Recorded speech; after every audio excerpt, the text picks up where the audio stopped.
ज्ञानाञ्जनशलाकया चक्षुरुन्मिलितं येन तस्मै श्रीगुरवे नमः। श्रीचैतन्यमनोभीष्टं स्थापितं येन भूतले स्वयं रूपः कदा मह्यं ददाति स्वपदान्तिकम्। वन्देऽहं श्री जय। तो आज हम वैष्णव सदाचार पे क्लास ले रहे हैं। तो आज हम कीर्तन, नृत्य, कीर्तन में जो नृत्य किया जाएगा और बोलने का तरीका, बोलना, इसके ऊपर चर्चा करेंगे। तो स्टार्ट करते हैं हम। तो हमारा पहला टॉपिक है कीर्तन। तो पहला पॉइंट, मंदिर में अथवा अन्य सत्संग के स्थान पर कीर्तन का प्रतिनिधित्व करना एक बड़ा सम्मान है, क्योंकि वह भक्त विग्रहों के समक्ष सभी भक्त वृंदों का प्रतिनिधित्व कर रहा है। अतः उपर्युक्त बातों की पूर्ण जानकारी रखते हुए तथा वरिष्ठ भक्तों की आज्ञा होने पर ही किसी भक्त को कीर्तन का प्रतिनिधित्व करना चाहिए। तो इसमें पहला ये बताया जा रहा है, जो मेन लीड कीर्तन होते हैं, जो प्रतिनिधित्व करते हैं, जो लीड में गाते हैं प्रभु जी या माता जी, वो एक आदरणीय पोस्ट है, अच्छी मतलब आदरणीय वो है, आपका एक रोल है, आदरणीय रोल है, क्योंकि आप विग्रहों के सामने और काफी सारे भक्तों के सामने आप भक्तों को ही लीड कर रहे हैं। तो अगर आप भक्तों को लीड कर रहे हैं तो means you are very responsible at that particular time. आप उस टाइम पे बहुत ज्यादा रेस्पॉन्सिबल हैं, आपसे गड़बड़ी नहीं होना चाहिए। और दूसरा, इसमें इसी पॉइंट में बताया गया है कि हमें अपने से वरिष्ठ भक्तों को की आज्ञा लेके प्रतिनिधित्व करना चाहिए। जो हमारे वरिष्ठ वैष्णव जिसको आज्ञा दें उसको प्रतिनिधित्व करना चाहिए। और वरिष्ठ वैष्णवों से आज्ञा इसलिए लेनी चाहिए कि वो जानते हैं कौन कितना कैपेबल है, कौन कितना योग्य है, कौन प्रतिनिधित्व कर सकता है, कौन नहीं कर सकता। तो उस पर्सपेक्टिव में फिर अगला पॉइंट पढ़ते हैं, केवल प्रामाणिक भजनों को ही गाएं। तो इसमें हम नॉर्मली जो हम स्कॉन में कीर्तन करते हैं तो हम हरे कृष्ण महामंत्र और वैष्णव भजनों को ही गाते हैं। तो इसमें यही बताया गया है, प्रामाणिक भजनों को। ऐसा नहीं कि कुछ भी नहीं गाना चाहिए। Either it is related to bhakti, ठीक है, कोई बात नहीं, भक्ति से जुड़ा हुआ है, पर हमें प्रामाणिक जो हमारे गौड़ीय वैष्णव संप्रदाय से जुड़े हुए भजन हैं, हमें हमेशा वही गाने चाहिए जो हमारे आचार्यों द्वारा लिखे गए हैं, जो हमारे को गौड़ीय वैष्णव संप्रदाय द्वारा प्रदान किए गए हैं, वही भजन हमें गाने चाहिए। नेक्स्ट पॉइंट पढ़ते हैं, कीर्तन के अंत में बोली जाने वाली प्रेम ध्वनि प्रार्थना, जो ओम जय विष्णुपाद परमहंस परिवाराचार्य अष्टोत्तर परिषद श्रीमद भक्तिवेदांत स्वामी श्री प्रभुपाद की जय, ऐसे पूरा जो प्रेम ध्वनि होता है, मंदिर में उपस्थित सबसे वरिष्ठ भक्त जैसे श्रील प्रभुपाद के शिष्य या सन्यासी द्वारा उच्चारित की जानी चाहिए। तो जैसे हम कीर्तन एंड करते हैं तो कीर्तन के एंड में हमें प्रेम ध्वनि उच्चारित की जानी चाहिए। और जिस जगह पर हम संकीर्तन कर रहे हैं, जिस जगह पर हम कीर्तन कर रहे हैं, मंदिर में या फिर जहाँ भी, जिस भी पर्टिकुलर जगह पर, तो वहां पर जो सबसे वरिष्ठ भक्त हैं उन्हें प्रेम ध्वनि करनी चाहिए। इसमें उदाहरण दिया है कि प्रभुपाद के शिष्य या सन्यासी महाराज, अगर वो नहीं है तो हम लोगों के बीच में उपस्थित सबसे वरिष्ठ भक्त जो होंगे उन्हें प्रेम ध्वनि का वो करना चाहिए।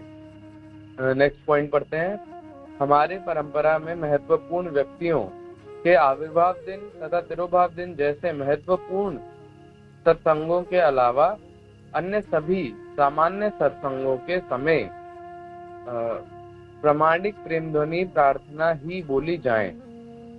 प्रामाणिक प्रेम ध्वनि कौन सी? जो हम नॉर्मली इस्कॉन में हम आरती के बाद में गाते हैं, आरती के बाद में करते हैं, गुरु अष्टकम के बाद में करते हैं। और हमें अपने वैष्णव सॉन्ग वाले ऐप पे भी मिल जाती है प्रेम ध्वनि। तो वही प्रामाणिक प्रेम ध्वनि करनी चाहिए। और विशेष सत्संगों के समय दिन विशेष के अनुसार अन्य प्रेम ध्वनि के साथ ही उस विशेष व्यक्ति का गौरव भी करें।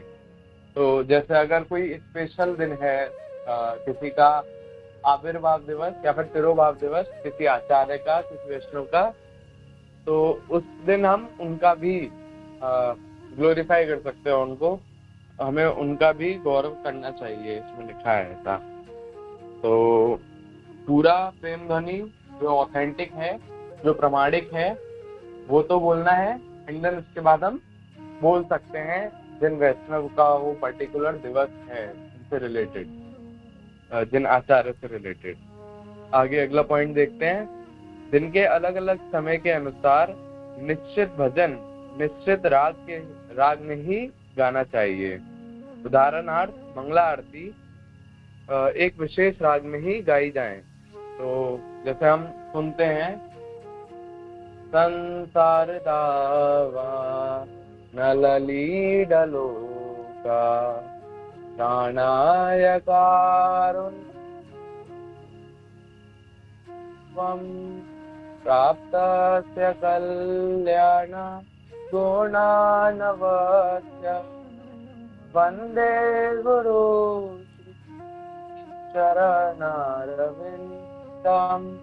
तो ये जो राग हमें स्टार्टिंग से सिखाया जाता है, तो इसमें लिखा है, ये पर्टिकुलरली ये पॉइंट दिया गया है कि जो हम मंगला आरती गाते हैं, गुरु अष्टकम गाते हैं, तो उसका राग सेम रहना चाहिए। हमें अपना मॉडिफाई करके खुद से अपना मति लगा के नया नया राग निकालना चाहिए। तो वो इसमें ये पर्टिकुलर एक पॉइंट है, तो ये हमें हमेशा याद रखना चाहिए कि हम अपनी बुद्धि लगाकर अलग राग ना बनाएं, और जो हमें सिखाया गया है, हमने जो सीखा है, जो स्टार्टिंग से चलता हुआ आ रहा है, हम वही फॉलो करें, प्रभुपाद वाला टोन। फिर आगे बढ़ते हैं हम। नेक्स्ट पॉइंट, कीर्तन का प्रतिनिधित्व करते समय उन्हें साधारण राग में ही गाना चाहिए। अब जैसे कोई प्रभु जी, हम जैसे छोटे ग्रुप में जब कीर्तन करते हैं तो हमें साधारण राग गाना चाहिए। क्यों? क्योंकि फिर जब सब लोग फॉलो नहीं कर पाएंगे उस राग को, तो फिर अलग अलग हो जाएगा, मिसमैच कर जाएगा। लीड जो कर रहे हैं, जो प्रतिनिधित्व कर रहे हैं प्रभु जी या माता जी, वो किसी और राग में गा रहे हैं, और फिर बाकी जो सभा है, जो भक्त लोग हैं, वो उसको मैच नहीं कर पाएंगे उस राग को, तो फिर वो मिसमैच हो जाएगा, और वो फिर मेलोडी में नहीं आएगा। तो इस वजह से जब हम ऐसी जगह पर हों तो हमें साधारण राग में गाना चाहिए, जो हम नॉर्मली प्रभुपाद से होने, हरे कृष्णा कृष्णा कृष्णा हरे हरे राम राम राम हरे हरे। तो जैसे नॉर्मल ट्यून में ही हमें कीर्तन करना चाहिए, नॉर्मल राग में हमें गाना चाहिए। नेक्स्ट पॉइंट बढ़ते हैं। अन्य भक्तों को प्रमुख गायक के राग में ही भजन को गाना चाहिए। इसलिए प्रमुख गायक के शब्द की ओर सभी का सूक्ष्म ध्यान होना अति आवश्यक है। तो इसमें हम देखते हैं, जैसे नॉर्मली जब हम अपने ग्रुप में कीर्तन करते हैं या फिर कोई भी कहीं भी कीर्तन करते हैं, तो पहले हम जो लीडर होते हैं, जो मेन कीर्तनिया होते हैं, पहले वो लाइन गाते हैं, पहले वो भजन का लाइन गाते हैं या फिर हरे कृष्ण महामंत्र गाते हैं, एंड देन उसके बाद सब लोग उसको रिपीट करते हैं, सेम उसके साथ, मेलोडी के साथ, सेम टोन के साथ। तो हमें ये चीज हमेशा ध्यान रखना है कि कभी भी लीड कीर्तनिया के टोन से हम मिसमैच ना करें, और एकदम हमें अपना सूक्ष्म ध्यान, मतलब कुछ परसेंट ऑफ प्रेजेंस हमें उस लाइन पर, उस मेलोडी पर रखना चाहिए, उस टोन पर रखना चाहिए जिसमें प्रभु जी या माता जी गा रहे हैं, और उसी को हमें फॉलो करना चाहिए, उससे अलग नहीं जाना चाहिए। नेक्स्ट पॉइंट बढ़ते हैं। सभी भक्तों को एक ही स्वर में अत्यंत उत्साहपूर्वक गायन करना चाहिए। तो इसमें सभी भक्तों से कहा गया है, वहां पर जितने भी उपस्थित भक्त हैं सबको क्या कहते हैं, पार्ट लेना चाहिए कीर्तन में। कोई ऐसा नहीं कि कोई भी व्यक्ति ना गा रहा हो, कोई भी व्यक्ति शांत हो, ऐसा नहीं होना चाहिए। आपको कीर्तन में हमेशा भाग लेना चाहिए और सेम ट्यून और सेम मेलोडी के साथ बाद में रिपीट करना चाहिए। नेक्स्ट पॉइंट बढ़ते हैं। मृदंग तथा करताल वादकों को प्रमुख गायक के आसपास रहना चाहिए। प्रमुख गायक की ओर अच्छी तरह ध्यान देते हुए उन्हें गायक के वेग के अनुसार वाद्य यंत्र के वेग को कम ज्यादा करके सदैव मेल बैठाते रहें। अतः करताल तथा मृदंग का अति कुशल होना आवश्यक है। तो इसमें यही बता रहे हैं, जब कोई कीर्तनिया के साथ में जो उनका ग्रुप होता है, मृदंग बजाने वाले, मृदंगा प्लेयर एंड करताल प्लेयर, मृदंग वादक एंड करताल वादक, उन लोगों को मेन लीड कीर्तनिया प्रभु जी या माता जी के आसपास होना चाहिए, ताकि वो उन्हें ऑब्जर्व कर पाए, उनकी टोन का जो अप्स एंड डाउन्स जाएगा, जब वो उसके हिसाब से मैनेज करते हुए मृदंग और करताल को उसके साथ मैच करें, उससे आगे पीछे ना जाएं और सेम रहें। तो हमेशा जो मृदंग वादक और करताल वादक रहते हैं उन्हें मेन कीर्तनिया, मेन लीड को ध्यान से सुनना चाहिए और उनसे मैच करना चाहिए, उनके वॉइस के साथ इंस्ट्रूमेंट को मैच करना चाहिए। और इस पॉइंट में एक चीज और बताया कि करताल और मृदंग का हमेशा बेस्ट फॉर्म में होना चाहिए, एकदम टिप टॉप फाइन, खराब नहीं होना चाहिए, एकदम अप टू डेट रहना चाहिए। मतलब अप टू डेट मीन से एकदम सही रहना चाहिए, उनमें गड़बड़ी नहीं होना चाहिए। जैसे हम देखते हैं नॉर्मली कीर्तनिया, हमने प्रभु जी लोगों को देखा है, वो या तो तपाते हैं मृदंग को या फिर उसमें थोड़ा पानी डाल के उसको लूज करते हैं। तो जो भी उसका मेंटेनेंस रहता है, मेरे को ज्यादा नहीं मालूम उसके बारे में, मृदंगा के बारे में, बट वो प्रॉपर रखते हैं, कीर्तन से पहले पूरा मेंटेन करते हैं। तो ये भी बहुत आवश्यक पॉइंट है। आगे अगला पॉइंट पढ़ते हैं। प्रातःकालीन कार्यक्रमों का सामान्य क्रम निम्नलिखित प्रकार से हो: संसार दावा प्रार्थना, पंचतत्व मंत्र, हरे कृष्ण महामंत्र, हरि हराय नाम कृष्ण, यादवाय नमः। कीर्तन का लगभग आधा भाग हरे कृष्ण महामंत्र का गायन होना आवश्यक है। तो उसमें मॉर्निंग मंगला आरती का बताया है कि सबसे पहले गुरु वंदना, संसार धावा प्रार्थना, एंड देन उसके बाद में पंचतत्व मंत्र, एंड देन हरे कृष्ण महामंत्र, और फिर उसके बाद में हरि हराय नाम कृष्ण यादवाय नमः। आधा ये वाला भजन आधा हमें गाना चाहिए। तो इसमें हम एक चीज और करते हैं, जब हम संसार दावा कंप्लीट करते हैं तो हम उसके बाद में नमो विष्णु पादाय, मतलब प्रभुपाद का प्रणाम मंत्र, एंड देन पंचतत्व मंत्र बोलते हैं, फिर उसके बाद हरे कृष्ण महामंत्र, और फिर उसके बाद में हमें हरि हराय नाम कृष्ण यादवाय नमः वाला भजन आधा, एटलीस्ट आधा गाना चाहिए। तो ये हमें मॉर्निंग मंगला आरती का वो बताया है कैसे फॉर्मेट होना चाहिए। नेक्स्ट पॉइंट पढ़ते हैं। प्रातःकालीन कार्यक्रम के समय गाए जाने वाले गुरुवाष्टक, नरसिंह आरती, तुलसी आरती इत्यादि अलग अलग प्रार्थनाओं की प्रत्येक पंक्ति केवल एक ही बार बोली जाए।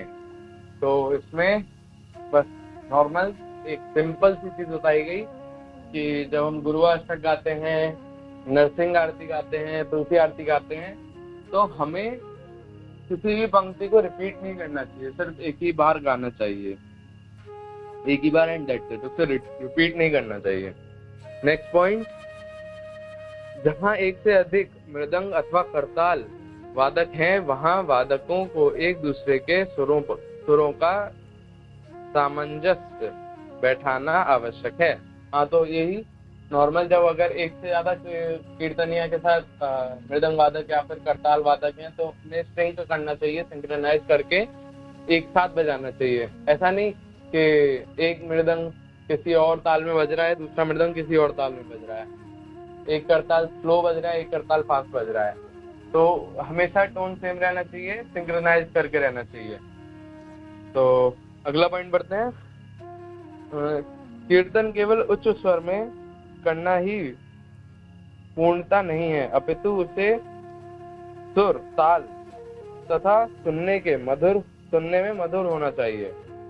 तो ये सबसे इम्पोर्टेंट पॉइंट है कि ऐसा नहीं कि कीर्तन है तो बहुत जोर जोर से बोल के होना चाहिए कि ऊंचे ऊंचे आवाज में बहुत दूर तक सुनाई दें, चिल्ला चिल्ला के, बट उसमें सुर होना चाहिए, ताल होना चाहिए और कानों को मधुर लगना चाहिए। अगर हम नॉर्मली साइंस में पढ़ते हैं नॉइज और साउंड, नॉइज और साउंड में क्या डिफरेंस है? Noise is something which is unpleasant to our hair. Noise वो होता है जो हमारे कानों के लिए अच्छा नहीं है, कानों के लिए प्लीजेंट नहीं है, कानों को जो अच्छा नहीं लगता। और साउंड वो है जो हमें कानों के लिए प्लीजेंट है, सॉफ्ट है, and we can hear it at any point. तो हम साउंड को कभी भी सुन सकते हैं। ऐसा हमारा कीर्तन होना चाहिए, मधुर, मेलोडियस, मधुर और सुर ताल के साथ में। अब नेक्स्ट टॉपिक पे बात करते हैं। नेक्स्ट टॉपिक क्या है? नेक्स्ट टॉपिक है कीर्तन से रिलेटेड एक और मेन टॉपिक, क्या? नृत्य। जब हम कीर्तन करते हैं, भजन गाते हैं, तो काफी सारे भक्त डांस भी करते हैं, नृत्य करते हैं। आइए उसके बारे में थोड़ा सा सीखते हैं कैसे करना चाहिए। फिर रूप गोस्वामी कहते हैं कि प्रत्येक व्यक्ति को विग्रहों के समक्ष नृत्य करना सीखना चाहिए। ओके, नेक्स्ट पॉइंट, ये नृत्य आनंददायक अथवा उत्साहित होने चाहिए, परंतु वे दूसरों को कष्ट पहुंचाने वाले न हो। हाँ, तो इसमें पहले तो रूप गोस्वामी कह रहे हैं कि सबको श्री विग्रहों के समक्ष कीर्तन पर डांस करना आना चाहिए। दूसरे पॉइंट में कहा जा रहा है कि जो डांस होना चाहिए, नृत्य होना चाहिए, वो हमेशा जॉयफुल मूड में, मतलब आनंददायक होना चाहिए, और जो देखने में उत्साहित लगे, एकदम आपके अंदर से उत्साह आ रहा हो, ऐसे आप डांस कर रहे हो। पर ऐसा डांस, ऐसा नृत्य ना हो कि बगल में जो प्रभु जी डांस कर रहे हैं या बैठे हुए हैं कीर्तन भी कर रहे हैं, उनको कुछ कष्ट हो जाए, उनको कुछ लग जाए, उनके ऊपर हम गिर जाएं। ऐसा नहीं होना चाहिए। हमें अपने फुल उसमें नियंत्रण में रहना चाहिए, कभी भी आगे पीछे देखते हुए। बिल्कुल वैसे नहीं होना चाहिए कि एकदम ओवर एक्साइटेड होके हम भूल गए और गिरा गए, किसी को चोट लग गया, हमारी वजह से किसी को चोट लग गया। अगला पॉइंट पढ़ते हैं। श्रील प्रभुपाद द्वारा स्वयं के उदाहरण से देखे गए पारंपरिक गौड़ीय पद्धति से नृत्य करना एक आदर्श है। ओके, तो हम जैसे देखते हैं प्रभुपाद की, हमने काफी सारी क्लिप्स देखे, प्रभुपाद खुद कीर्तन में डांस करते हैं और एकदम ऑथेंटिक वे में, जिस तरीके से चैतन्य महाप्रभु को डांस करते हुए वर्णित किया गया है, उसी प्रकार से हमारे प्रभुपाद भी कई वीडियोस में डांस करते हुए देखे हैं हमने। तो हमें प्रभुपाद से सीखना चाहिए, चैतन्य महाप्रभु से सीखना चाहिए, चैतन्य महाप्रभु का भाव सीखना चाहिए, चैतन्य महाप्रभु का डांस सीखना चाहिए। हमें चैतन्य महाप्रभु से जो सीखने को मिले वो सब कुछ सीखना चाहिए। चैतन्य महाप्रभु हमारे लिए एक पिलर है जो हमें एट एनी पॉइंट सिखाएगा ही सिखाएगा, हमें हमेशा सीखना चाहिए। और चैतन्य महाप्रभु का जो डांस करने का फॉर्म है वो इतना ज्यादा भावपूर्ण है, इतना ज्यादा, मतलब हरे कृष्ण महामंत्र को इतना फील करते थे और उसको एंजॉय करते थे, एंजॉय करने की वजह से डांस करते थे। तो जब चैतन्य महाप्रभु एकदम, मतलब हरे कृष्ण महामंत्र में घुल जाते थे और फिर उसको एंजॉय करते हुए डांस करते थे। हाथ ऊपर करके चैतन्य महाप्रभु लहराते थे हवा की तरह, आगे पीछे, साइड वेज, एकदम चैतन्य महाप्रभु एकदम झंडे की तरह। मतलब एक तो चैतन्य महाप्रभु इतने लंबे, बड़े बड़े हाथ, बड़े बड़े पैर, और फिर उसके बाद में हाथ उठाकर जब चैतन्य महाप्रभु डांस करते होंगे तो कितने सुंदर लगते होंगे। हमें उनसे उनसे हमें सीखना चाहिए, उनसे सीखना चाहिए। और कभी ऐसा नहीं होता था कि अगल बगल में किसी को कष्ट मिले, एकदम पीसफुल, एकदम पीसफुल। हाँ, अगला पॉइंट पढ़ते हैं।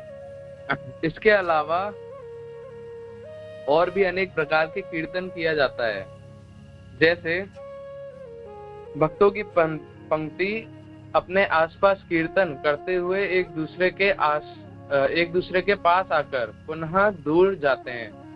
जैसे हम देखते हैं कि जब हम कीर्तन करते हैं तो कई कई तरीके से हम डांस करते हैं, कई कई तरीके से नृत्य करते हैं, कई कई तरीके होते हैं, जिसमें एक हम हाथ पकड़ के आगे पीछे जाते हैं, थोड़ा सा आगे बढ़ते हैं एंड देन थोड़ा सा पीछे जाते हैं, देन थोड़ा सा आगे, देन थोड़ा सा पीछे।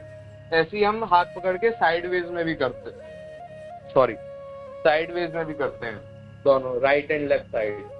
और इसमें हम एक और करते हैं, सर्किल बनाकर हाथ पकड़ के हम लोग सर्किल बनाते हैं एंड उसके बाद फिर हम राउंड राउंड करते हैं, मतलब राउंड घूमते हैं, या फिर हम थोड़ा सा हाथों को स्विंग करते हुए थोड़ा सा सर्किल छोटा करते हुए फिर सर्किल बड़ा करते हुए, ऐसे अलग अलग तरीके से कीर्तन पे डांस करते हैं।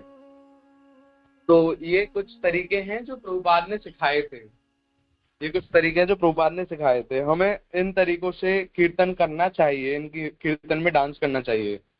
और इसमें हमें ऐसा नहीं होना चाहिए कि सिर्फ डांस कर रहे हैं या फिर एक कोने में बैठ के सिर्फ कीर्तन गा रहे हैं। हमें कीर्तन गाना भी चाहिए और कीर्तन को गाते हुए फील करते हुए उसके साथ डांस भी करना चाहिए। तो ये बहुत इंपॉर्टेंट पॉइंट है इसमें। नेक्स्ट पॉइंट पढ़ते हैं। इन सभी प्रकारों की पंक्ति तथा अन्य बातें व्यवस्थित अच्छी तरह रहें, इसका भक्तों को ध्यान रखना चाहिए। हाँ, तो अभी जो 2-3 तरीके के कीर्तन के टाइप बताए, तो उसमें मेनली क्या रहता है, मैनेज रहना चाहिए, ऐसा नहीं, सिंक्रोनाइज रहना चाहिए। जैसे जब जगह कम होती है और भक्त लोग ज्यादा होते हैं तो एक की जगह 2 लाइन बनती है, एक लाइन आगे एक लाइन पीछे, और भी ज्यादा बनती हैं, और पीछे एक और लाइन और पीछे एक और लाइन। तो उसमें सिंक्रोनाइजेशन ऐसा होना चाहिए कि अगर एक लाइन आगे जा रही है तो सारी आगे ही जाएं, फिर वो पीछे आ रही है लाइन तो सारी पीछे आए। ऐसा नहीं कि भक्तों के बीच में एकदम कोलैप्स हो जाए, वो भक्त भिड़ जाए एक दूसरे में, एकदम से ये हो जाए कि एक लाइन आगे आ रही है एक पीछे आ रही है और दोनों में टक्कर हो गई। तो इसमें सिंक्रोनाइजेशन होना चाहिए, मैच होना चाहिए, सिंक करके होना चाहिए एकदम, तो ऐसा दिक्कत नहीं होना चाहिए। तो ये पॉइंट यही कह रहा है कि ये सब हमें कैसे सिस्टमैटिकली डांस करना है कीर्तन में, इसका भी भक्तों को ध्यान रखना चाहिए। नेक्स्ट पॉइंट पढ़ते हैं। अनेक प्रकार से कीर्तन करते हुए भक्तों को साथ देने के लिए आवश्यकता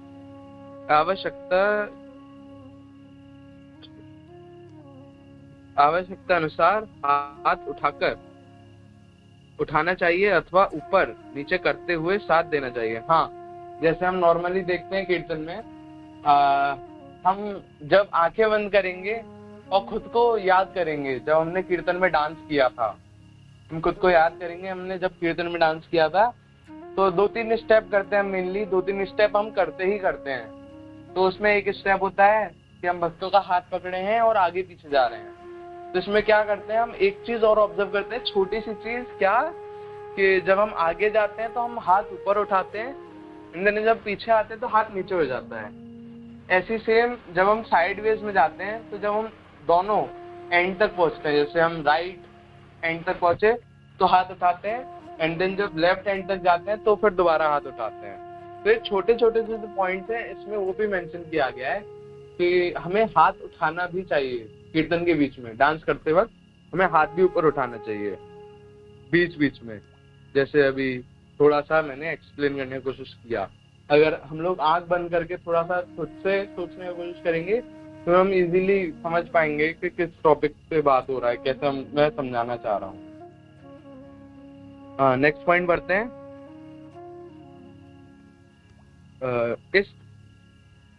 यह कीर्तन कोई दर्शनीय दृश्य नहीं है, अतः भक्तों को उसे देखते हुए एक ही जगह पर रुके नहीं रहना चाहिए, सभी को उसमें सहभाग लेना चाहिए।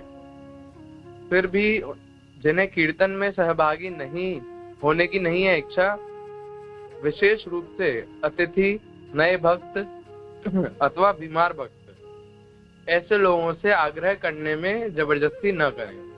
तो नॉर्मली इसमें बताया गया कि हमें ऐसा नहीं है कि साइड में खड़े होकर हम ताली बजा रहे हैं और कीर्तन कर रहे हैं और देख रहे हैं भक्तों को डांस करते हुए। हमें ऐसा नहीं करना चाहिए, हमें साथ में डांस करना चाहिए। ये एक वर्ड बोला गया है इसमें, दर्शनीय दृश्य। एक देखने के लिए दृश्य नहीं है, कि एक परफॉर्मेंस नहीं हो रहा है कि हम भक्तों को डांस करते हुए देखेंगे और सॉन्ग चल रहा है हम परफॉर्मेंस देख रहे हैं। ये नहीं है, हमें खुद परफॉर्म करना है। हम कृष्ण के सामने परफॉर्म कर रहे हैं, हम कृष्ण के लिए परफॉर्म कर रहे हैं। तो जैसे हम देखते हैं कि अगर हम नॉर्मली किसी भी कंपटीशन में, भौतिक कंपटीशन में जाते हैं, उधर डांस करते हैं, तो हमें अवार्ड मिलता है। अगर कोई हम जीते भी ना, तो हमें पार्टिसिपेशन सर्टिफिकेट मिल जाता है। और फिर हम ऊपर अगर अच्छे पोजीशन पे आते हैं तो हमें first place, second place, third place, ऐसे सब कुछ मिलता है। तो अगर हम उसमें पार्टिसिपेट ही नहीं करेंगे तो हमें पार्टिसिपेशन सर्टिफिकेट भी नहीं मिलेगा। हमें एक चीज ये ध्यान रखना चाहिए कि अगर हम कृष्ण के लिए डांस कर रहे हैं, कृष्ण के सामने डांस कर रहे हैं, जज हमारे कृष्ण हैं, तो हमें एकदम एंजॉय होके, मतलब फुल एंजॉय करते हुए, जैसे हम नॉर्मली भौतिक उसमें डांस में देखते हैं कि हम जब डांस करते हैं तो हम गाने को वर्डिंग उसकी पढ़ते हैं, वर्डिंग उसकी सीखते हैं, उसको वर्डिंग को फील करते हैं कि गाने में कहना क्या चाह रहा है, उसके साथ हम अपने एक्सप्रेशंस मैच करते हैं और उसके हिसाब से हम अपने मूव्स बनाते हैं, हाथ पैर वगैरह जो भी रहता है। अलग अलग उसके फॉर्म्स रहते हैं, classical, hip hop and all, जो भी रहता है अलग अलग तरीके का। तो ये सब हमें भौतिक में हम इतना वो करते हैं, इतना ज्यादा एकदम उसके साथ में डेडिकेशन के साथ में। और जब कीर्तन होता है तो कीर्तन में फिर साइड में खड़े होकर ताली बजाते हैं और भक्तों को देखते हैं वो कैसे डांस कर रहे हैं। तो हमें उस टाइम पे भी परफॉर्म करना है, कृष्ण के लिए परफॉर्म करना है। कृष्ण जज है सामने, वो हमें अगर पार्टिसिपेशन सर्टिफिकेट भी देंगे तो that will be too much for us, वो भी बहुत बहुत बड़ी बात होगी। हमें हमेशा ट्राई करना चाहिए कि हम हमेशा कीर्तन में इन्वॉल्व हो सकें, हमेशा इन्वॉल्व हो सकें। अगला नेक्स्ट पॉइंट पढ़ते हैं। यदि किसी विशेष प्रकार के नृत्य करने से अन्यों को कष्ट होता है तो ऐसे नृत्य न करें, जैसे दो वक्त का हाथ पकड़ के वेग पूर्वक गोल घूमना, उगड़ी, पूरा हाथ बाहर निकालकर स्वयं गोल घूमना, छोटे बच्चे तथा बड़े को भी हवा में ऊपर उठाकर अथवा फेंकना, गोलाकार कीर्तन करते हुए एक दूसरे को ढकेलना। तो इसमें बताया कि हमें कभी भी ऐसा नहीं करना है, ऐसा कोई स्टेप नहीं करना है, ऐसा कोई वो नहीं करना है नृत्य जिससे हमारे साथ में प्रभु जी या माता जी उन्हें कुछ कष्ट हो, उन्हें दिक्कत हो, उन्हें मतलब परेशानी होने लगे कुछ भी। जैसे उसमें पहला पॉइंट बताया कि दो प्रभु जी या माता जी जब एक दूसरे का हाथ पकड़ के ऐसा गोल गोल घूमते हैं, fast fast fast fast fast, जितनी तेज उतनी तेज, ऐसा नहीं करना चाहिए अगर किसी सामने वाले भक्त को दिक्कत हो रही है। अगर किसी को चक्कर जल्दी आते हैं तो हमें वो बिल्कुल नहीं करना चाहिए। दूसरा पॉइंट बताया कि खुद अगर कोई भक्त हो ना साथ में, आप खुद ही हाथ बाहर निकाल के घूम रहे हो तो उससे भी किसी को हाथ लग सकता है, उससे भी किसी को कष्ट पहुंच सकता है, ऐसा भी नहीं करना चाहिए। और तीसरा पॉइंट बताया इसमें कि किसी भी बच्चे को या बड़े को उठाकर गोल घूमना या फेंक देना एकदम से घूमते घूमते, तो ऐसा नहीं करना चाहिए, उससे कष्ट पहुंचेगा, उससे लग सकती है। और अगर बच्चे को ना लगे या बड़े को ना लगे जिसको आपने उठाया है, तो उससे किसी और को लग जाए तो ऐसा हो सकता है। तो हमें ये चीजें अवॉइड करनी चाहिए। और लास्ट एक पॉइंट बताया, जैसे हम गोल जब घूमते हैं सर्किल में तो किसी को धक्का मुक्की करना, धक्का देना थोड़ा सा भी, तो उससे क्या हो सकता है, गिर सकते हैं। और एक गिरेंगे तो फिर पूरा वो गिरेगा, ग्रुप गिरेगा। तो ऐसे बिल्कुल नहीं करना चाहिए कि हमारे साथ वाले भक्त को बिल्कुल भी कष्ट अनुभव करना पड़े। तो ये तो बेसिकली हमारा वैष्णव एटिकेट्स में आता ही है कि हम अपने तरफ से इतना ऐसा कभी ना करें कि सामने वाले वैष्णव को, सामने वाले भक्त को हमारी वजह से कष्ट अनुभव करना पड़े। तो ऐसा तो हमें कभी भी ऐसी एक्टिविटी करनी ही नहीं चाहिए। ये तो नृत्य का एक फॉर्म हो गया। तो ये चीज हमें अपने डेली लाइफ में कभी भी हम साधु संगत में, कभी भी भक्तों के साथ होते हैं, तो हमें अपनी वाणी पर, अपने बिहेवियर पर, अपने बॉडी लैंग्वेज पर इतना नियंत्रण रखना चाहिए कि उससे किसी सामने वाले डिवोटी को, किसी सामने वाले वैष्णव को हर्ट ना हो या फिर थोड़ा भी बुरा ना लगे। तो उन्हें जो चैतन्य महाप्रभु शिक्षाष्टकम में बता रहे हैं, प्रणतपि सुनीचेन तरोरपि सहिष्णुना अमानि न मान देना कीर्तनीय सदा हरि। अमानि न मान देना, अपने मान का वो नहीं रखे कि मुझे मान मिले, मुझे रेस्पेक्ट मिले, मुझे सब कुछ मिले, और सामने वाले को मान देना, सामने वाले को उसका ग्लोरीफाई करना, सामने वाले को सामने वाले की बढ़ाई करना, सामने वाले को ग्लोरीफाई करना, प्रशंसित करना, तो वो हमें रखना चाहिए। ऐसे ही इसमें कीर्तन में ही बताया जाता है कि हमारी वजह से किसी और भक्त को कष्ट ना हो, लगे ना, कुछ कष्ट ना पहुंचे। अगला पॉइंट पढ़ते हैं, स्त्रियों तथा पुरुषों को मंदिर के अलग अलग भाग में कीर्तन करना चाहिए। तो ये तो बेसिक हमारा वैष्णव एटिकेट्स में आता है, सेपरेशन, नो मिक्सिंग, मिक्सिंग नहीं करना। माता जी लोग अलग कीर्तन करें, प्रभु जी लोग अलग कीर्तन करें। डांस मिंटू से कीर्तन तो एक कीर्तन मंडली, एक ग्रुप करता है, उनके अलावा जो प्रभु जी एंड माता जी लोगों का सेपरेशन रहना चाहिए। प्रभु जी लोगों के साथ डांस करें, माता जी लोगों के साथ डांस करें, मिक्सिंग नहीं होना चाहिए। एंड नेक्स्ट पॉइंट, कीर्तन का प्रतिनिधित्व करने वाले की ओर सदा ध्यान दें तथा उसी प्रकार का कीर्तन करें। तो इसमें बता रहे हैं, जब जैसे कोई प्रभु जी या माता जी, प्रभु जी लोगों के ग्रुप में प्रभु जी, माता जी लोगों के ग्रुप में माता जी, जो कीर्तन में डांस करवाते हैं, जो उनके लीड में होते हैं, उन पर भी ध्यान रखना चाहिए। तो क्यों रखना चाहिए? जैसे बीच में स्टेप चेंज करना हुआ, अभी हम आगे पीछे जा रहे थे, हमें साइड वाइज जाना है, तो उसमें एकदम से रश ना हो जाए, उसमें हपड़ तपड़ ना हो जाए, उसमें दिक्कत ना हो जाए। तो इस वजह से हमें प्रभु जी या माता जी को भी एकदम फोकस में रखना चाहिए, उनको भी ध्यान में रखना चाहिए।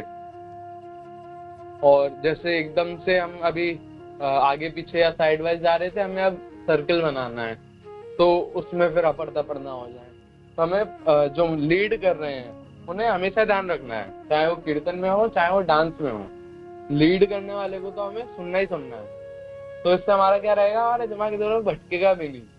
ये नहीं कि हम कीर्तन हो रहा है, हम बैठे हैं, फोन चला रहे हैं और बस मुंह से हरे कृष्णा कृष्णा कृष्णा हरे हरे, हरे राम राम राम हरे हरे बस बोल रहे हैं, बस मुंह चल रहा है, हम ना सुन रहे ढंग से, ना बोल रहे ढंग से, हमारे दिमाग कहीं और ही है।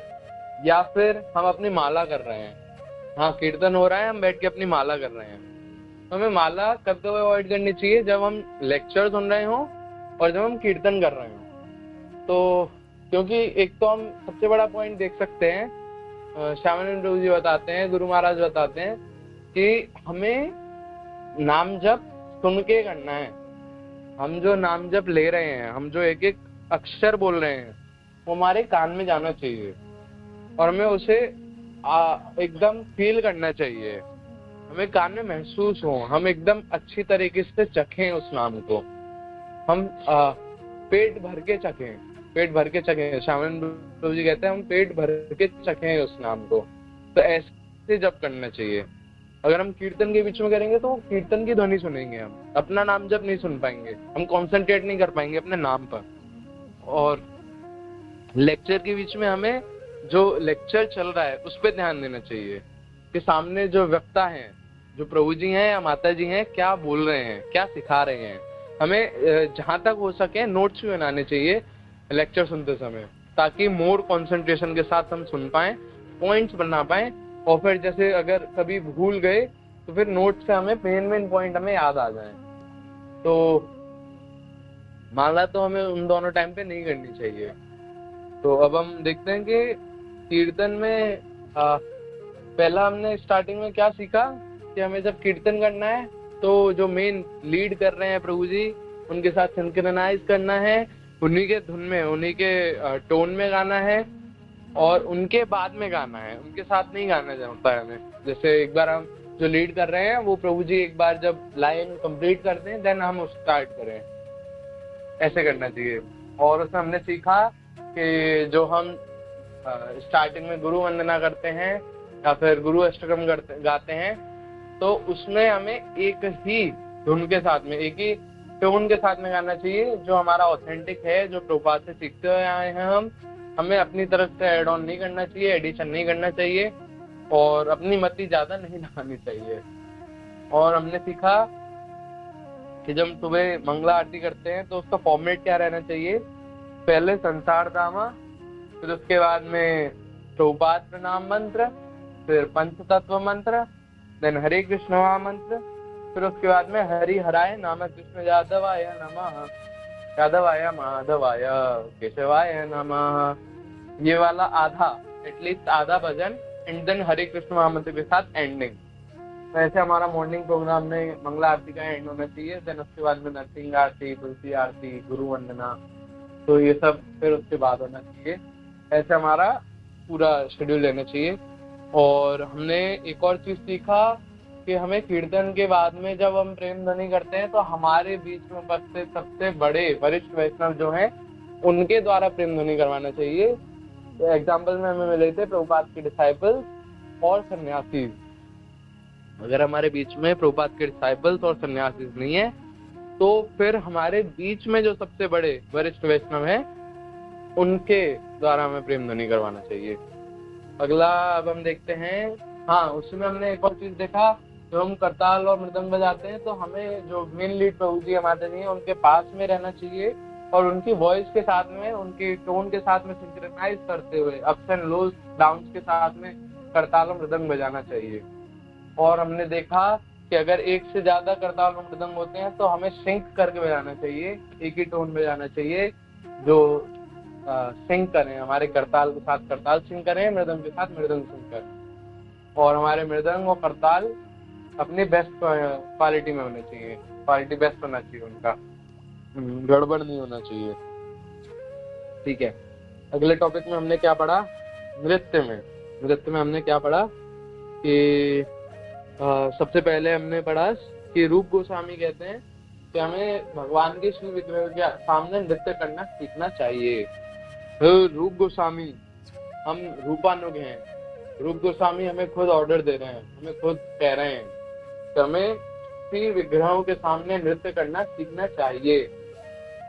हमें करना चाहिए, सीखना चाहिए मतलब हमें करना भी चाहिए। अगर हम सीख क्यों रहे हैं अगर करना नहीं है तो?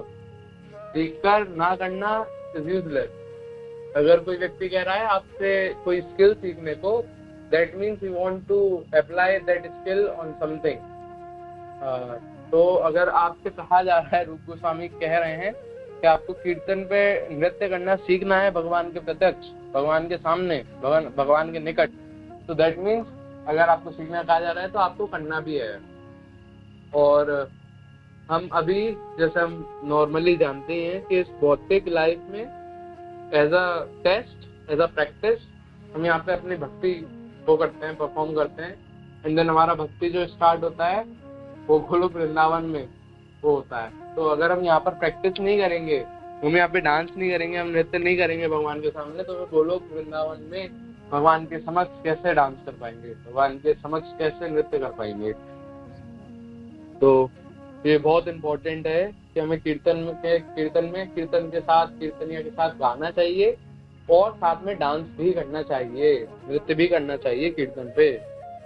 और हमने क्या पढ़ा कि नृत्य जो रहना चाहिए एकदम आधुनिक तरीके से रहना चाहिए, एकदम प्रभु जी अलग रहने चाहिए, माताजी लोग अलग रहने चाहिए और सबका सिंक्रोनाइज रहना चाहिए और मैनेज भी रहना चाहिए।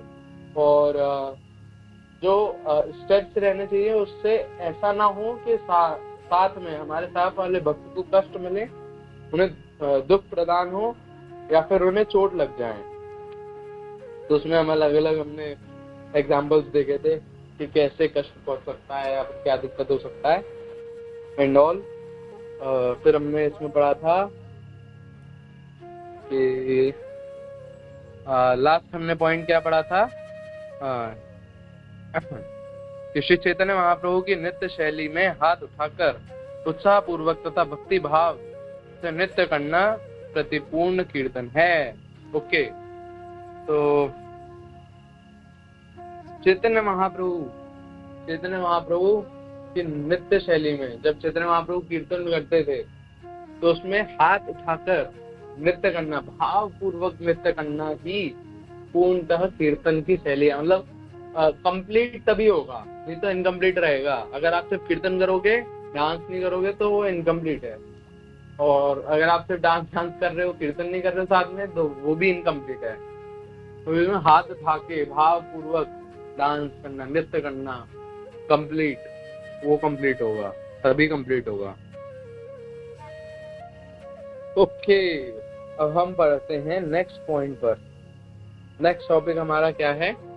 बोलना। ओके, तो अब हम भक्तों के बीच में हैं, तो भक्तों के बीच में नहीं भी है, हमें किस प्रकार से बोलना चाहिए, हमारी वाणी किस प्रकार की होनी चाहिए, हमारे को अपनी जीवा पर किस प्रकार नियंत्रण करना चाहिए और हमें अपनी वाणी से किस प्रकार के शब्द, किस प्रकार की बातें निकालनी चाहिए। आइए पढ़ते हैं। इसमें लिखा है हमारी बोलने की इच्छा अत्यंत तीव्र होती है अथवा मौका पाते ही हम बोलना आरंभ कर देते हैं, परंतु यदि हमारा बोलना कृष्ण कथा के संबंधी नहीं है तो यह बोलना निरर्थक होता है। तो सबसे हमारी इंद्रियों के बारे, इस पर्टिकुलर इंद्रिय के बारे में बताया जा रहा है कि हमें बोलने की बहुत तीव्र इच्छा होती है। हमें जैसे मौका मिलता है हम बोलना शुरू कर देते हैं। अभी तो हम देखते हैं कि जैसे फालतू का ज्ञान देने वाले, जैसे मतलब फालतू का ज्ञान क्या, mundane knowledge, mundane motivation, mundane knowledge जो हमें चाहिए नहीं, बट क्या मौका मिलता है तो लोग बोलने लग जाते हैं, वो सिखाने लग जाते हैं, और फिर जब शुरू हो जाते हैं तो रुकते नहीं है, बहुत लंबा बोलते जाते हैं। तो ये चीज पे हमें अपने आप पे कंट्रोल करना चाहिए। एक कृष्ण भक्त को अपने ऊपर कंट्रोल करना चाहिए। और अगर इतना बोलने का तीव्र इच्छा है, अगर बोलना ही है, आप बोलने को नहीं कंट्रोल कर पाओगे, नहीं रुक पाएगा मुंह आपका, आपकी जीवा नहीं रुक पाएगी, तो एक कंडीशन है कि कृष्ण कथा बोलो, कृष्ण कथा के बारे में बोलो। अगर कृष्ण कथा नहीं बोल रहे हो, कृष्ण कथा के बारे में नहीं बोल रहे हो, तो आपका बोलना निरर्थक है। हाँ, आपका फालतू बोल गए आप, आपने अपना फालतू एनर्जी वेस्ट कर दिया, आपने अपना फालतू समय वेस्ट कर दिया, और अपना समय तो वेस्ट किया ही है, सामने वाले का भी वेस्ट कर दिया जो सुन रहा है। तो हमें जो कुछ बोलना है मेजर्ड बोलना है और कृष्ण से रिलेटेड बोलना है, कृष्ण कथा से रिलेटेड बोलना है, भक्तों की पास टाइम से रिलेटेड बोलना है, कृष्ण की पास टाइम से रिलेटेड बोलना है। आगे बढ़ते हैं। नेक्स्ट पॉइंट, इस प्रकार निरर्थक बोलना प्रजल्प अथवा प्रमाद कहलाता है। इसकी उत्पत्ति अपनी भौतिक इच्छाओं के कारण होती है, अतः भक्तों को सदा इससे सावधान रहना चाहिए। हमने पहले भी सुना होगा ये शब्द, तो कभी ना कभी तो हमने सुना होगा प्रजल्प या प्रमाद। तो प्रजल्प और प्रमाद किसे कहते हैं? इसे ही कहते हैं फालतू की बोलना, फालतू का जो कृष्ण से संबंधित बातें नहीं है उन्हें प्रजल्प कहते हैं। हमें प्रजल्प से बच के रहना चाहिए, हमें प्रजल्प में नहीं फंसना चाहिए और प्रजल्प से हमेशा बच के रहना चाहिए। और नेक्स्ट पॉइंट, सभी भौतिक सांसारिक साहित्य भी हमारी इस बोलने की प्रवृत्ति का व्यावहारिक प्रदर्शन ही है। श्रील प्रभुपाद उपदेशामृत में कहते हैं कि भौतिकवादी लोग को समाचार पत्र, मासिक पत्र तथा उपन्यासों के ढेर पढ़ने में, शब्द पहेली हल करने में तथा अन्य निरर्थक बातें, गप्पे लड़ाने करने में आनंद आता है। इस प्रकार के लोग अपना मूल्यवान समय तथा व्यक्ति व शक्ति व्यर्थ गवाते हैं। पाश्चात्य देशों में सेवानिवृत्त लोग अपना खाली समय ताश खेलने में, मछली पकड़ने में, दूरदर्शन देखने, सामाजिक राजनीतिक विषयों पर वाद विवाद करने में व्यर्थ गवाते हैं। इन सभी तथा अन्य अनेक बातों को समावेद प्रजल्प में होती हैं।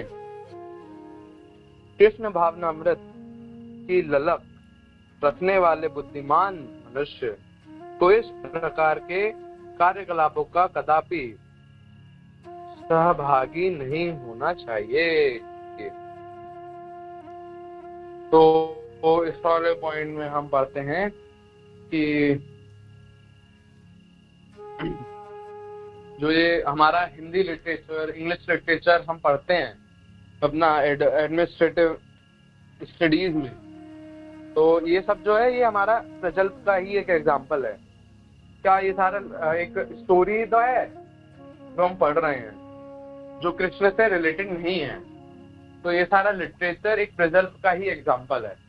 तो इसमें प्रभुपाद बताते हैं कि जो पाश्चात्य देश में क्या करते हैं लोग बाग कि जब फ्री टाइम होता है तो उन्हें बहुत सारी मैगजीन पढ़नी है, नॉवेल्स पढ़नी है, या फिर टीवी देखना है, TV, word dictionaries, word games आते हैं वो सॉल्व करना है, या फिर इस पॉलिटिकल इश्यूज पर चर्चा करनी है, एक दूसरे को टिप्पणियां देनी है कि नहीं ये वाला सही, इसने ये किया, ये वो, जो अभी नॉर्मली अपने न्यूज चैनल्स पे देखते हैं, डिबेट्स होती रहती हैं फालतू की। पर्सनली मैं बहुत खिलाफ हूँ डिबेट के जो न्यूज चैनल्स पे होती हैं। न्यूज इज ओके, बट ये जो डिबेट करते हैं कुछ लोग मिलके, ये मेरे को नहीं समझ आता कभी भी, पता नहीं क्यों करते हैं वो लोग। हमें समय बर्बाद करते हैं और देखने वाले का समय बर्बाद करते हैं। और सिर्फ न्यूज में काफी सारी चीजें हैं जो प्रजल्प में आती हैं।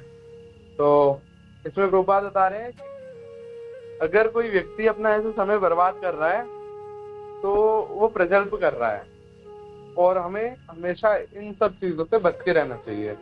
जो बुद्धिमान मनुष्य होता है वो कृष्ण भावना में अविद बातें करता है और वो अपना समय बचा लेता है, शक्ति बचा लेता है। आगे बढ़ते हैं। श्रील रूप गोस्वामी कृष्ण कथा की प्रक्रिया के विषय में बताते हुए कहते हैं कि निरर्थक वार्ता करने की अपनी प्रवृत्ति पर प्रतिबंध करने के लिए भगवान श्री कृष्ण ने कृष्ण से संबंधित विभिन्न विषयों पर चर्चा करनी चाहिए। इससे अपनी जब जब बोलने की इच्छा होती है तब तब कृष्ण कथा करने की प्रवृत्ति आती है। तो इसमें रूप गोस्वामी क्या बता रहे हैं कि जो प्रजल्प है इसको कैसे हम मिनिमाइज कर सकते हैं, इसको कैसे हम कम कर सकते हैं, अपनी फालतू की बकबक को कैसे कम कर सकते हैं, कैसे अब जैसे हम कुछ भी जो हम सुनेंगे, जो हम खाएंगे वही तो हम निकालेंगे, जो हम फीड कर रहे हैं वही तो हमारा आउटपुट निकलेगा, वही हम बाहर निकालेंगे, जो हम सुनेंगे वही हम बोलेंगे। और हमारा अगर फीड पूरे दिन का एकदम प्रजल्प से रिलेटेड है तो हम बातें उसी से करेंगे। जब हम अपने दोस्तों से मिलेंगे या फिर डिवोटी फ्रेंड से भी मिलेंगे तो हम प्रजल्प के बारे में बातें करेंगे। अरे प्रभु जी आपने वो देखा, ऐसे ऐसे हुआ, वहां पर ऐसे ऐसे हुआ, ये हो रहा है। हम पॉलिटिकल इश्यूज पे बातें करने लग जाएंगे, या फिर किसी टीवी शो पे बातें करने लग जाएंगे, किसी मूवी पे बातें करने लग जाएंगे, किसी नोवेल पे बातें करने लग जाएंगे, प्रजल्प से भर जाएंगे। जो हम फीड करेंगे वही हम आगे फिर निकालेंगे। अगर हम अपनी फीड ही चेंज कर दें, अगर हम फीड ही हम कृष्ण भावना भावित कर दें, हम कृष्ण कथा से भर दें अपनी फीड को, तो हम अपने आप के सुनने की चीजों को हम कृष्ण भावना भावित करते हैं, हम सब कुछ कृष्ण भावना भावित करते हैं, तो फिर हमें निकलेगा भी कृष्ण कथा के रिलेटेड ही। अगर हमने पूरे दिन में सुना कृष्ण कथा है, कृष्ण की बाल लीलाएं सुनी, कृष्ण की गीता पढ़ा हमने, कृष्ण की लीलाएं सुनी है, प्रभुपाद के पास टाइम सुने हमने, गुरु महाराज के पास टाइम सुने हमने, और सारा हमने प्रभुपाद का जो प्रचार कार्य रहा पाश्चात्य देश में हमने वो पढ़ा। तो अगर हम वो पढ़ेंगे तो हम कभी भी भक्तों से मिलेंगे तो हमारे दिमाग में एक पॉइंट रहेगा, अरे प्रभु जी आपने वाली बुक पढ़ी थी क्या प्रभुपाद की, आपने गुरु महाराज की वाली बुक पढ़ी थी, उस वाली बुक में ये बताया, उस वाली लीला में ऐसे हुआ। तुम्हारे कथा के बारे में ही बातें निकलेगी। तो अगर हमने कुछ और सुना ही नहीं तो हम कुछ और भूल कैसे लेंगे। अगर हमें किसी और के बारे में पता ही नहीं है तो हम उसके बारे में बता भी कैसे पाएंगे। तो सिंपल रूप गोस्वामी हमें समझाना चाह रहे हैं कि अगर हम कृष्ण कथा सुनेंगे, कृष्ण कथा ही सुनते रहेंगे तो हम कृष्ण कथा के बारे में ही बोलेंगे, तो हम प्रजल्प से बच जाएंगे। आगे अगला पॉइंट पढ़ते हैं कि बातचीत आरंभ करने से पूर्व पुष्टि कर लें कि क्या वह आवश्यक है, क्या वह विनम्र है, क्या वह योग्य है। तो ये तीन चीजें हमें क्वेश्चन पूछने चाहिए हमें कुछ भी बोलने से पहले, कि हम अननेसेसरी तो नहीं बोल रहे, हम एक्स्ट्रा तो नहीं बोल रहे, क्या ये जरूरी है बोलना, क्या ये पूछना जरूरी है, क्या ये बातें करनी जरूरी है इस समय पे, क्या ये विनम्र है, रूड तो नहीं हो जाएगा, हम किसी भक्त से ऐसा तो नहीं बोल देंगे कि बुरा लग जाए सामने भक्त को, या फिर उन्हें गुस्सा आ जाए, या फिर उन्हें हर्ट हो जाए, और क्या ये योग्य है। तो इसकी मतलब ये वर्दी क्वेश्चन है ना, ये वर्दी बात है ना, हमें ये पूछना चाहिए ना। एकदम ये तो नहीं है ना कि मतलब बहुत ही सिली जिसका आंसर हमें पता ही है वो तो पूछ रहे हैं ऐसे बातें करने के लिए। तो ये तीन क्वेश्चन हमें जरूर पूछने चाहिए कुछ भी बोलने से पहले, किसी से भी वार्ता करने से पहले। नेक्स्ट पॉइंट, भक्तों को अपमान सूचक शब्द नहीं बोलने चाहिए एवं विशेष रूप से भक्तों की निंदा से बचना चाहिए। भक्तों की निंदा सबसे पहला नाम अपराध है। वैष्णव अपराध करने से हमारी भक्ति लता तुरंत नष्ट हो जाती है। तो ये अभी मैंने थोड़ी देर पहले डिस्कस किया था कि हमारे को अपनी वर्डिंग से, अपनी भाषा से, अपने बिहेवियर से, अपने बॉडी लैंग्वेज से किसी भी वैष्णव को हर्ट नहीं करना चाहिए, किसी को भी कष्ट नहीं पहुंचाना चाहिए। तो लास्ट पॉइंट हमारा यही बता रहा है कि हमें अपनी वाणी को इतना नियंत्रित रखना चाहिए कि वो किसी भी भक्त को अपमान सूचक ना लगे, उनको ऐसा ना लगे कि उनका अपमान हुआ। या फिर हम ऐसा ना करें कि भले ही हमारा ग्रुप है, हमारा जैसे अपना एज ग्रुप का प्रभु जी लोगों का ग्रुप है, यंग यूथ, और 4 प्रभु जी खड़े हैं साथ में, और 2 प्रभु जी एक प्रभु जी का मजाक उड़ाते गलती से या फिर अपने मित्रता में मजाक उड़ाते, अरे प्रभु जी अरे कीर्तन में ऐसे फिसल गए थे, और हंसने लगे। तो हो सकता है कि प्रभु जी को 1% दिल में लग जाए, थोड़ा सा भी, मतलब वैष्णव तो बहुत वो होते हैं, विनम्र होते हैं, उन्हें नहीं लगेगा, बट लग भी सकता है। और हमारे नाम अपराध में सबसे पहला नाम अपराध यही है, वैष्णवों की निंदा करना। तो अगर हम इसमें फंस गए तो फिर नाम प्रभु की कृपा चली जाएगी, और अगर हमने वैष्णव का अनादर कर दिया तो वैष्णव अपराध भी लगेगा, और वैष्णव अपराध होते ही हमारी भक्ति लता टूट जाती है, तो फिर हमारा सारा भक्ति टूट जाएगा, सारा भक्ति खराब हो जाएगा। तो हमें हमेशा अपने वर्ड्स को मेजर करके ध्यान देते हुए बोलना चाहिए कि हम भक्त से क्या बोल रहे हैं। हमें एकदम ऐसा देना चाहिए कि बिल्कुल भी 1% चांस ना हो कि हमारी भाषा से, हमारे वर्ड से हल्का सा भी रूडनेस, हल्का सा भी स्ट्रिक्टनेस, कुछ ऐसा फील भी हो सके। तो हमेशा ध्यान देना चाहिए इन बातों का। तो थैंक यू सो मच। आज हमने कुछ कुछ चीजें सीखी। कीर्तन में हमें कैसे करना चाहिए, कीर्तन किस प्रकार करना चाहिए, एंड उसमें नृत्य किस प्रकार करना चाहिए, क्यों करना चाहिए, और किस किस को करना चाहिए, मतलब सबको ही करना चाहिए। और फिर उसके बाद में हमें किस प्रकार बोलना चाहिए, हमारी भाषा कैसी रहनी चाहिए, और हमें कितना किस प्रकार सोच समझ के कैसे मेजर करके बोलना चाहिए। Thank you so much.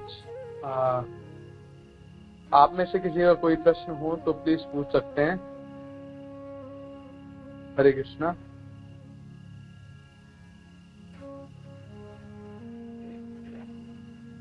और कोई कुछ ऐड ऑन करना चाहते हैं तो प्लीज ऐड ऑन भी कर सकते हैं। हरे कृष्णा प्रभु जी। हरे कृष्णा। हरे कृष्णा जी प्रभु जी, मैं पूछ रही थी ना, जैसे मतलब डांस करते वक्त या कुछ भी ऐसी एक्टिविटी हो जाए जिससे हम मजाक बना सकें, तो मतलब वो बात हमारे मन में आ रही है कि हम मजाक बना सके, तो क्या वो भी अपराध है? अगर माता जी वो एंजॉय करने वाली बात है कि हमें मजा आया डांस करते वक्त, हाँ, ऐसा फीलिंग हुआ है, तो हम बात कर सकते हैं वैष्णवों के बीच में। बट अगर ऐसा हो रहा है कि किसी माता जी का या फिर किसी प्रभु जी का हमने ऐसा देख लिया कोई सीन कि उनसे कुछ गलती हो गया या फिर वो स्लिप हो गए या फिर कुछ भी उनका मजाक उड़ाने लायक बात हुई, तो हमें वो नहीं करना चाहिए। और हमें ऐसा कोशिश करना चाहिए हमारे माइंड में ना हिट हो वो बात दोबारा, तो जिससे हमें वैष्णव अपराध लग सकता है। तो हमें वैष्णव अपराध से हमेशा बच के रहना चाहिए। वैष्णव अपराध सबसे खतरनाक चीज होता है भक्ति में। हाँ, क्योंकि बहुत बार ऐसा होता है ना कि हाँ, एक्टिविटी में कुछ ऐसा हो जाता है, तो मतलब हम बोलते तो नहीं है किसी से, लेकिन मन में आता है बार बार कि प्रभु जी के साथ ऐसा हुआ, माता जी के साथ ऐसा हुआ। हाँ, तो ये चीज अवॉइड करना चाहिए माता जी। हरे कृष्णा। धनुष प्रणाम प्रभु जी। हरे कृष्णा माता जी। तो हाँ माता जी, प्रभु जी ने जैसे बताया वो एकदम करेक्ट है। और साथ ही साथ हम क्या और कर सकते हैं, जो गलती किसी अन्य वैष्णव से हुई है और हमारे सामने हुई, जिसकी वजह से हमें ऐसा लगा कि ये इसका मजाक बन सकता है, तो हमें उसे अपने माइंड में ऐसे स्ट्राइक कराना है कि ये गलती कहीं मेरे से ना हो जाए, है ना, क्योंकि वो गलती है, उसको हमें सुधारना है। और अगर वो आपके फ्रेंड डिवोटी हैं जिनसे ऐसा कोई गलती हुआ या उनसे कोई मिस्टेक हो गया, तो वो हमें या तो उन्हें समझा देना चाहिए कि प्रभु जी, माता जी, this is my humble request कि माता जी आपसे ऐसा हुआ ये एक्टिविटी करते में, तो आप नेक्स्ट टाइम से ध्यान रखिए। अगर वो आपके फ्रेंड है, एज अ फ्रेंड और एज अ जूनियर जिनको आपने प्रचार किया हो या वो आपकी बातें मानते हो, तो आपको उन्हें समझा देना चाहिए। तो इससे आपके माइंड में क्या रहेगा, आप केयरफुल रहेंगे कि ऐसा इनसे भी आगे ना हो और मेरे से भी ना हो। तो ये आपको बेनिफिट देगा। अगर आपके माइंड में वो बार बार स्ट्राइक कर रहा है तो उसे जस्ट डाइवर्ट कर दीजिए इसमें कि मेरे को उसे सुधारना है, उसे बढ़ाना नहीं है, ऐसा। Thank you. Hare okay Krishna. प्रभु जी, Hare Krishna. Thank you so much प्रभु जी। हरे कृष्णा। कोई और डिवोटी का कोई प्रश्न हो तो प्लीज पूछ सकते हैं, और कुछ एड ऑन करना चाहते हैं जो मेरे से मिस आउट हो गया हो तो प्लीज कर सकते हैं। मेरे अपनी छोटी सी मति से जितना हुआ मैंने प्लीज कोशिश किया। तो एनीवन?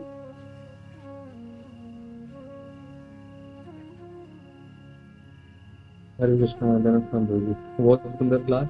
और जैसे आपके जो टॉपिक्स में से एक टॉपिक था डांस, तो डांस के लिए आप सभी लोग क्या कर सकते हैं ना, यूट्यूब पर भक्ति चारू स्वामी महाराज का डांस देख सकते हैं। भक्ति चारू स्वामी महाराज जिस प्रकार से जिस स्टाइल में डांस करते हैं वो बहुत प्लीजेंट है, बहुत ही ज्यादा प्लीजेंट। उससे ना तो किसी अन्य डिवोटी को उससे तकलीफ होगा और ना ही वो एकदम ऑफेंसिव है, मतलब ना तो उससे किसी और को लगेगा और ना अपने आप को आप वो करेंगे। भगवान को प्लीजेंट डांस बहुत पसंद है। तो हिज होलीनेस भक्ति चारू स्वामी महाराज के शिष्य और हिज होलीनेस भक्ति चारू स्वामी महाराज खुद जो डांस को फॉलो करते थे, वो चीज को हम लोग सीख सकते हैं उनसे। कि महाप्रभु का हमने वर्णन सुने हैं हम उससे इमेजिन कर सकते हैं, लेकिन हमने उन्हें देखा नहीं डांस करते हुए कि वो कैसा कैसा स्टेप्स फॉलो करते थे। तो उनको एज इट इज फॉलो कराने के लिए हम भक्ति चारू स्वामी महाराज से सीख सकते हैं। हरे कृष्णा आनंद आपसे भी।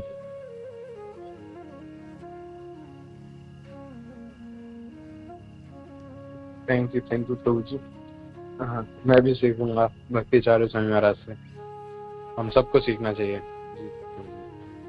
हरे कृष्ण प्रभु जी, दंडवत प्रणाम। हरे कृष्णा दंडवत प्रणाम माता जी। यस। प्रभु जी बहुत सुंदर क्लास थी और आपने इतने अच्छे से समझाया कि मुझे बहुत अच्छे से क्लैरिटी मिली इन सब में। हरे कृष्ण प्रभु जी, दंडवत प्रणाम। हाँ, all glories to Guru Maharaj and Prabhupada.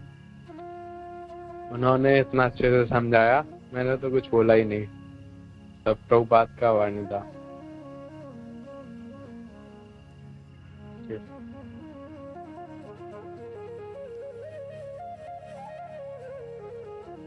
किसी और को कोई प्रश्न या फिर एड ऑन करना चाहते हैं तो प्लीज पढ़ लीजिए।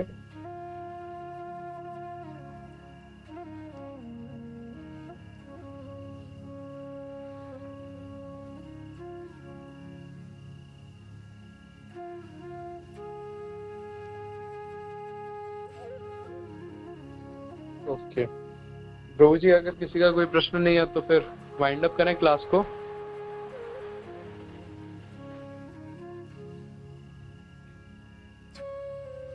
यस प्रभु जी, वाइंड अप कर सकते।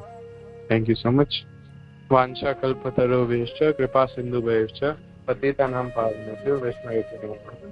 जगद्गुरु प्रभुपाद की जय, गुरु महाराज की जय, आपका वैष्णव वृंद की जय।